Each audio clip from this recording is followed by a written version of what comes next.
Meus irmãos, a graça e a paz do Senhor Jesus seja com cada um dos irmãos que estão aí do outro lado. Eu peço licença para adentrar na sua casa neste domingo de manhã para compartilhar uma devocional que Deus colocou no meu coração. Espero que Deus fale ao teu coração que está aí do outro lado. Eu estou agora, domingo, dia 30 de agosto de 2020, às 8 horas e 15 minutos aqui no templo da Igreja Batista no Guará 2.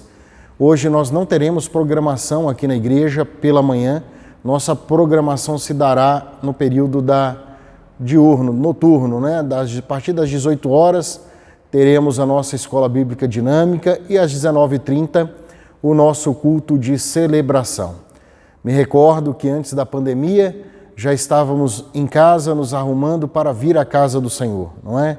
Era pertinho de 9 horas, eu estava fazendo ali o retorno, quando via geralmente a irmã Rosaléia, irmã Marli, atravessando ali o semáforo para vir à igreja e alguns outros irmãos se achegando. Hoje, infelizmente, não podemos ver isso, porque estamos em momento de pandemia. Estou gravando esse vídeo para mostrar para vocês as cadeiras como é que estão, vazias, porque ainda não podemos estar juntos fisicamente. Mas não se esqueça, nós estamos juntos espiritualmente, em Cristo Jesus, ligados em Cristo. Isso é muito importante. Participe das nossas devocionais, participe do culto online, participe de todas as nossas programações virtuais, aqueles que podem, é claro. Deus abençoe sua vida. O texto que eu gostaria de compartilhar com os irmãos se encontra no Evangelho segundo São Mateus, capítulo 16, dos versículos 21 ao versículo 28. Tá joia? Podemos fazer a leitura? Evangelho segundo São Mateus, capítulo 16, dos versículos 21 ao 28. Vamos lá? Vamos ler?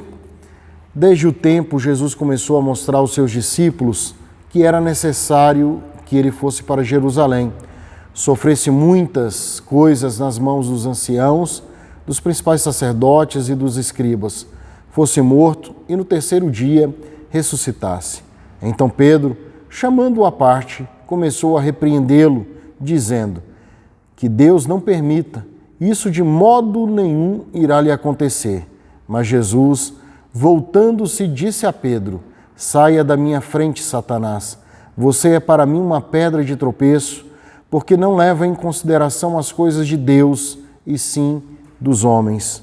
Então Jesus disse aos seus discípulos: se alguém quer vir após mim, negue a si mesmo, tome a sua cruz e siga-me, pois quem quiser salvar a sua vida, a perderá, e quem perder a vida por minha causa, esse a achará. De que adianta uma pessoa ganhar o mundo inteiro e perder sua alma? O que dará uma pessoa em troca da sua alma? Porque o Filho do Homem há de vir na glória de seu Pai, com seus anjos, e então retribuirá a cada um conforme as suas obras. Em verdade lhes digo que dos que aqui se encontram existem alguns que não passarão pela morte até que vejam o Filho do Homem vir no seu reino. Meus irmãos, essa é a palavra do Senhor Jesus. Jesus está perto do seu martírio, está perto da sua morte. Jesus Cristo está discipulando os seus discípulos, está admoestando os seus discípulos de algumas coisas ruins que iriam acontecer a ele na sua última estada em Jerusalém. Jesus está dizendo que o Filho do Homem, que ele deveria subir a Jerusalém e que lá em Jerusalém ele seria entregue, nas mãos dos anciãos. Os anciãos iriam decidir pela morte, pelo castigo de Jesus, pela morte de Jesus. Ele diz aqui: sofresse muitas coisas nas mãos dos anciãos, dos principais sacerdotes e dos escribas, e fosse morto, e no terceiro dia ressuscitasse. Parece que isso não entrava na cabeça do apóstolo Pedro, ou talvez dos discípulos de Jesus, porque viram Jesus Cristo fazer tantos milagres, tantos prodígios e viram na pessoa de Jesus o Messias, mas o Messias das bem-aventuranças, o Messias que dá cura aos cegos, que cura os leprosos, que ressuscita os mortos, mas não viam ou não percebiam em Jesus o Messias sofredor, o Messias que seria entregue, seria crucificado ao lado de dois malfeitores. Parece que os discípulos só se apegavam às porções ou parte da Bíblia que falavam sobre as bem-aventuranças, sobre os prodígios de Jesus, mas se esqueciam que a mesma palavra, que a mesma profecia que falava que Jesus curaria os enfermos, ressuscitaria os mortos, daria vista aos cegos, é a palavra, é a mesma profecia que também dizia que ele seria entregue, que seria traído, que seria crucificado, não é? Nós, cristãos deste século, nós não podemos nos ater somente a determinadas porções da palavra de Deus. Nós precisamos entender que o Deus que fecha portas também é o Deus que abre portas. O Deus que nos faz alegres e felizes também, às vezes, nos permite viver o sofrimento, viver o martírio, mas tudo isso com um fim, com um propósito maior, que é para a glória de Deus e glorificar Deus.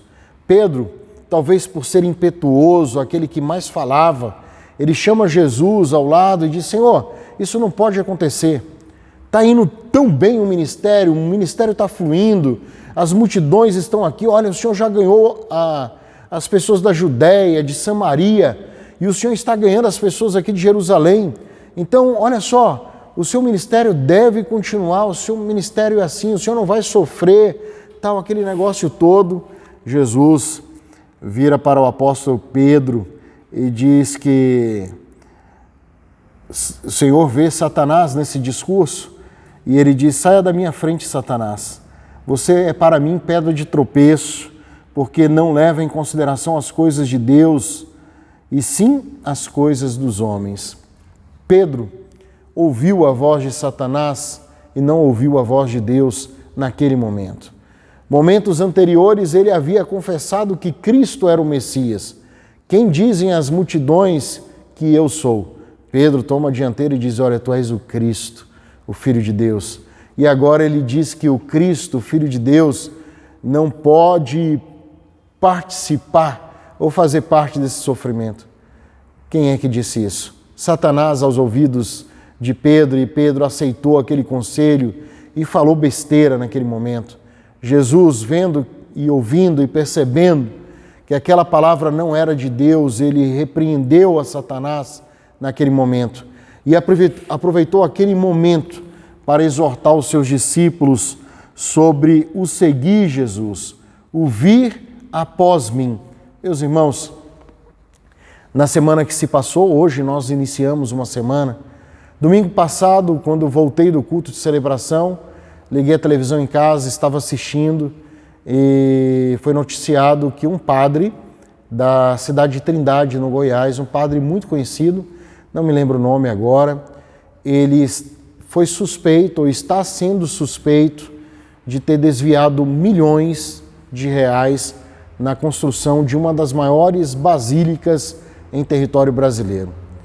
Isso trouxe uma repercussão muito grande e ele foi afastado das suas atividades pela Diocese de Goiânia. Isso trouxe muita vergonha aos amigos católicos, mas eu quero dizer uma coisa.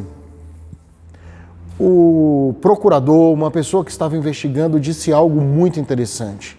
O papel da igreja não é enriquecer, dos servos de Deus não é de enriquecer. O papel e o plano e o propósito da igreja é pregar o Evangelho, é pregar o Evangelho a toda criatura, é fazer missões, não comprar casas no litoral, boas casas à beira da praia, bons carros ou até mesmo fazendas e gados. Este não é o propósito do povo de Deus, daqueles que querem ser chamados de discípulos do Senhor. O Senhor nunca coadunou com esse tipo de comportamento. Pois bem, Quero dizer aos irmãos que isso também, caso seja comprovado, essa conduta errada desse senhor, isso não representa todos os católicos. Uma parcela ou um pedaço ali, esse ali agiu de má fé. Também na igreja evangélica, no nosso lado evangélico, essa semana que se passou, foi confirmado aquilo que muitas pessoas estavam suspeitando. A deputada Flor de Lis, que é evangélica, ou se diz evangélica, eu vou dizer que é evangélica, porque ela professava que era evangélica, professava que Cristo era o Senhor, pregava em muitas igrejas, era ovacionada por muitos cristãos, ela também pisou na bola.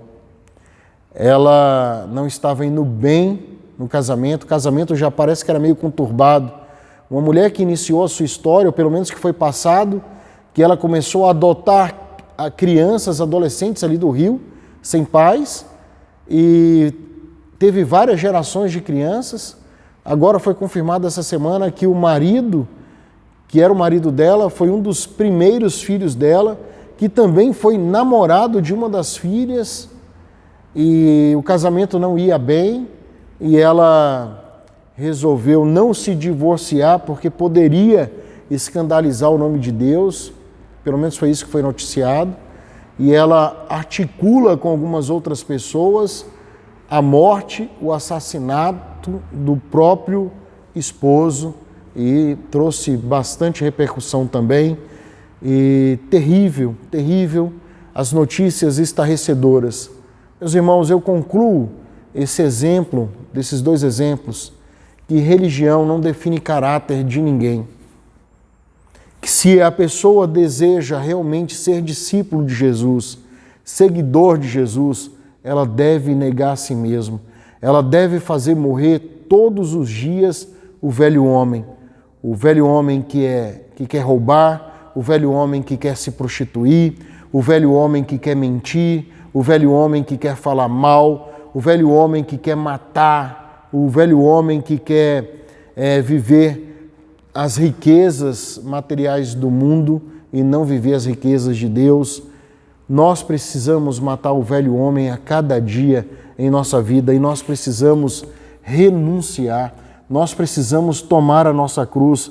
É isso que Jesus nos diz agora no finalzinho deste texto. Se alguém quer vir após mim, negue a si mesmo, negue as suas vontades carnais, negue os seus desejos carnais, seus desejos pecaminosos, tome a sua cruz.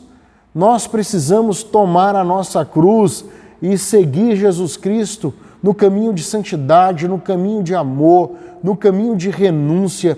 Nós precisamos fazer o mesmo trajeto de Jesus, o trajeto espiritual. Nós precisamos estar entre as multidões, nós precisamos compartilhar, nós precisamos vivenciar a dor do Gólgota, não é? E nós também precisamos vivenciar a nossa via crucis, né? A nossa via dolorosa. Nós precisamos vivenciar isso dia após dia. Eu gosto muito de uma frase de um grande teólogo, que ele diz que a cruz é o nosso caminho de volta para casa. Nós precisamos tomar a nossa cruz, porque nós precisamos voltar para a nossa casa, para a nossa grande morada, onde o Senhor foi nos preparar.